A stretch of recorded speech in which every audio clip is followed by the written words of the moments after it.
পরশুরাম ধারাবাহিকের আজকের পর্বতে দেখা যায় মুখার্জি এবং চ্যাটার্জিদের যত রকম ফার্ম হাউস ব্যবসা ছিল সমস্তটাতে রেড দেওয়া হয়েছে, সমস্তটা চেক করা হবে আর চেক করবে পুলিশ সহ ইন্টেলিজেন্ট ডিপার্টমেন্টের সমস্ত অফিসাররা।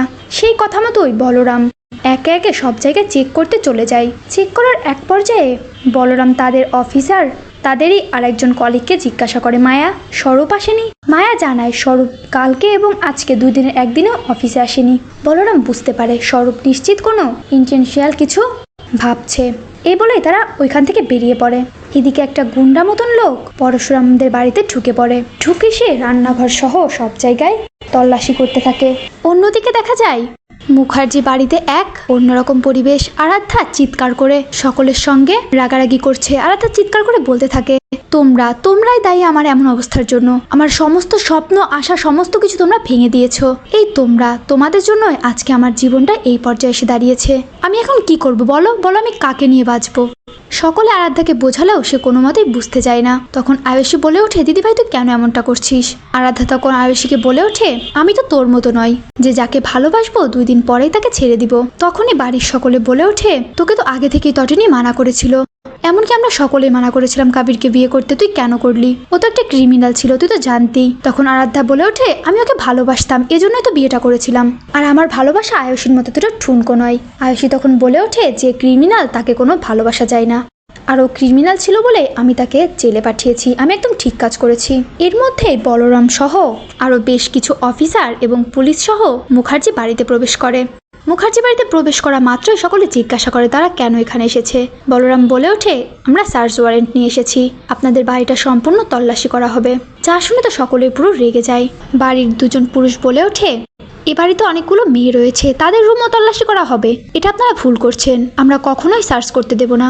তখনই বলরাম বলে ওঠে, আমাদের কিচ্ছু করার নেই, আমরা সার্চ ওয়ারেন্ট নিয়ে এসেছি, আমাদেরকে সার্চ করতে দিতেই হবে। তখন তটিনীর মা বলে ওঠে, ঠিক আছে আপনারা সার্চ করতে পারেন।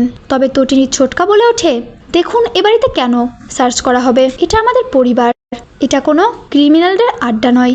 বলরাম তখন বলে ওঠে, হ্যাঁ তবে ক্রিমিনালদের টাকা দিয়েই বাড়িটা করা হয়েছে, আমাদের কাজটা আমাদেরকে করতে দিন। আয়ুষী তখন বলে ওঠে, প্লিজ আপনারা এমনটা করবেন না। আরাধ্যা বলে ওঠে, আপনারা যা ক্ষতি করার তো করেছেনই, আবার আপনারা কেন এসব করছেন? আপনারা এগুলো বন্ধ করুন।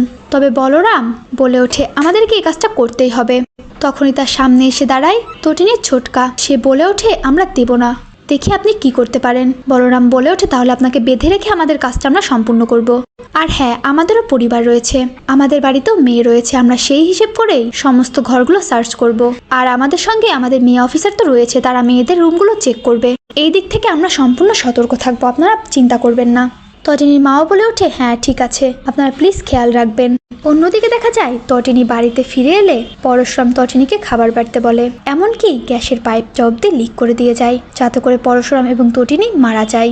আর ওই গুন্ডাটাকে অন্য কেউ নয়, পাঠিয়েছে শীতল। গুন্ডাটা তার কাজ করে দিয়ে শীতলকে জানিয়ে বাড়ি থেকে বের হয়ে যায়। এরপরে তটিনীও বাড়িতে ফিরে আসে। পরশুরাম তটিনীকে দেখা মাত্রই তাকে খাবার বাড়তে বলে, আর লাড্ডু খেয়েছে কিনা সেসব জিজ্ঞাসা করে। তবে তটিনীর মনটা একদম খারাপ থাকে, সে যেন কিছু নিয়ে খুব ডিপ্রেসড। পরশুরাম জিজ্ঞাসা করলেও তটিনী কোনো উত্তর দেয় না, সে একটা কথাই বলে, ভালো লাগছে না। পরশুরাম তটিনীকে খাবার বাড়তে বলে। তটিনীও মনমরা হয়ে খাবার বাড়তে লাগে, আর ওই স্বরূপের কথাগুলো ভাবতে থাকে যে পরশুরাম নিজের ইচ্ছায় তাকে গুলি করেছিল। এইসব কথাই সে ভাবতে থাকে। এমনকি শীতলের সঙ্গে যে পরশুরামের সম্পর্ক, এটাও তটিনী ভাবতে থাকে। তটিনী নিজের মনকে কিছুতেই মানাতে পারছে না, সে নিজেকে বিশ্বাসই করাতে পারছে না যে সত্যিই পরশুরাম ইচ্ছাকৃত তাকে গুলিটা করেছিল। তটিনীর মনে আরো সন্দেহ হয় যখন শীতল তাকে এর আগে ফোন করেছিল আর বলেছিল পরশুরাম নাকি তার প্রেমিক। এগুলো নিয়ে তটিনী ভাবতে থাকে আর মন খারাপ করতে থাকে। পরশুরাম এসে চেয়ারে বসলে দেখতে পায় তটিনী শুধু তার জন্য খাবার বেড়েছে। পরশুরাম বলে, এ কি শুধু আমার জন্য খাবার বেড়েছো কেন? তোমার জন্য বারো। তটিনী বলে, আমার খেতে ইচ্ছে করছে না। পরশুরাম তখন জোর করে তটিনীকে খাইয়ে দেয়। অন্যদিকে মুখার্জি বাড়িতে প্রবেশ করে লাড্ডু পিকুদের ক্লাসের প্রিন্সিপাল ম্যাম। সে ভেতরে ঢুকেই বলরামদের দেখে বলে ওঠে, এ কি আপনারা এখানে কেন? বলরাম বলে, আমরা সার্চ ওয়ারেন্ট নিয়ে এসেছি, শুধু মুখার্জি বাড়ি নয়, চ্যাটার্জি বাড়ি সহ তাদের সমস্ত ফার্ম হাউস সব জায়গায় চেক করা হবে। প্রিন্সিপাল ম্যাম তখন বলে ওঠে, এই কাজটা কিন্তু আপনারা একদমই ঠিক করছেন না। আপনারা আগে যা করার করেছেন, এটাতে আমি সাপোর্ট করি, কিন্তু এই কাজটা আপনারা একদমই ভুল করছেন। বলরাম বলে ওঠে, ম্যাডাম আপনি এই কথা বলছেন, আমি ভাবতেই পারছি না। প্রিন্সিপাল ম্যাম বলে ওঠে, হ্যাঁ আমিই বলছি। তখনই তটিনীর কাকি বলে ওঠে, আমি এক্ষুনি পরশুরামকে ফোন করছি। বলরাম বলে ওঠে, কোনো লাভ নেই, সেই আমাদেরকে এখানে পাঠিয়েছে। যা শুনে তটিনীর কাকি তো আচ্ছা মতো আজে বাজে কথা বলতে থাকে পরশুরাম তটিনীকে নিয়ে। এমনকি তটিনীর মাকেও ছাড়ে না যে তোমার 2 মেয়ের জন্য আজকে আমাদের এই অবস্থা। আয়ুষী তখন এই কথার প্রতিবাদ করলে তার মা তাকে ধমকে চুপ করিয়ে রাখে।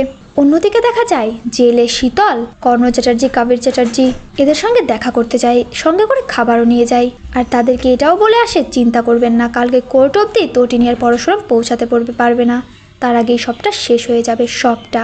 তো বন্ধুরা, সামনে কি হতে চলেছিল পরশুরাম ধারাবাহিকে জানতে হলে অবশ্যই পরশুরাম ধারাবাহিকটি প্রতিদিন দেখতে থাকুন। আর পরশুরাম ধারাবাহিকের আগামী সকল পর্বের আপডেট আগে পেতে হলে অবশ্যই আমাদের চ্যানেলটিতে সাবস্ক্রাইব করতে একদমই ভুলবেন না।